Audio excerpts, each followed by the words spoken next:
Hey, what's up guys? This is Anthony from Anthony's Customs, and the next figure I want to review is the Hasbro Marvel Legends ANNIHILUS Build-A-Figure. I think I'm saying that right. It might not be ANNIHILUS.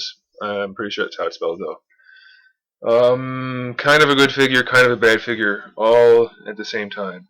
So let's get into it. He stands to the top of his head, slightly hunkered over, 7 inches, including these massive wings, which I can't really get into the shot without having my background look bad and blah blah blah. Really big wings. They stick out really far. From tip to tip, they're over 12 inches across, so pretty cool. But 7 inches to the head, 7.5 to the top of the collar thing. As far as articulation goes, he's got an ankle pivot, which is standard, and it does have a slight rock to it. Double jointed knees and ball jointed hips, the good kind where you can just swing them forward if you want to, side to side. You don't have to twist it all around to get it to go the way you want.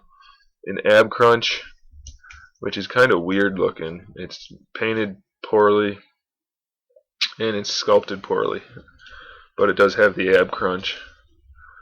And the head, it's technically on a ball joint, but it's relatively limited, so I'm not too pleased with that. The shoulders, standard ball joint, every direction you want it to go and it works. Double jointed elbows, a wrist pivot, and then individual finger pivots.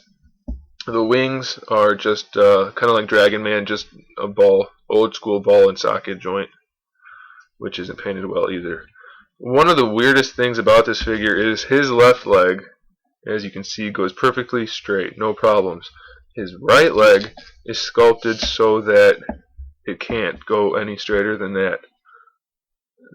I don't have any idea why they sculpted it that way, but the top of the kneecap, it just can't swing around.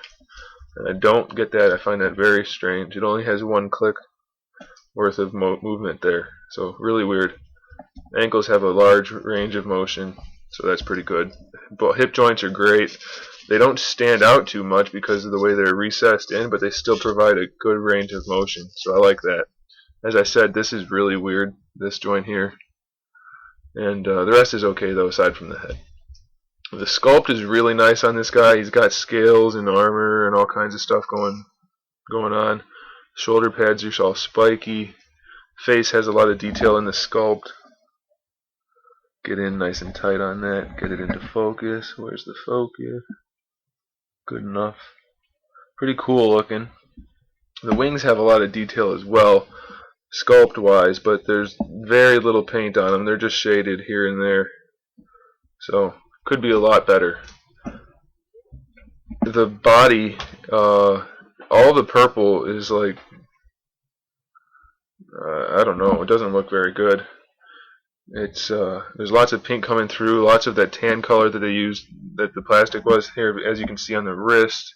You can see pink coming through, and then even beyond that you can see that like peach colored plastic underneath. That's happening all over on the purple. I don't know if it was made that way or if the guy I bought this from customized it or what. I don't think he did. I think it's just made poorly. It just doesn't look very good. So I don't know about that. The green on the wings is different than the green anywhere else. Green on the legs is different than the shoulders, and like I said, the purple is different everywhere. There is nice shading in the legs, and the arms and the head have nice shading, but the purple parts just aren't doing it for me. They don't look very good. So this ab crunch is just horrific. It looks horrible. So basically he's just going to be standing still for the most part, which is kind of a problem because of his heavy wings. You really have to bring them forward to get him to take a nice stance without leaning all over the place. And they don't snap in very tight to begin with. So you kind of have to hunker him over, which is okay, but it's not the best in my opinion. So you see he's kind of slouchy looking. And then the wings, you have to bring them forward pretty far. Turn it sideways so you can see. You have to kind of hang them over the figure because they're just too big, they're too heavy on the back. So it definitely is not one of the better Build-A-Figures. It had potential in my opinion, but it's not. They didn't hit that potential. So there you have it, the Hasbro Marvel Legends ANNIHILUS Build-A-Figure. Thanks for watching. Keep an eye out for more figure reviews and more custom figures. And in the meantime, keep collecting.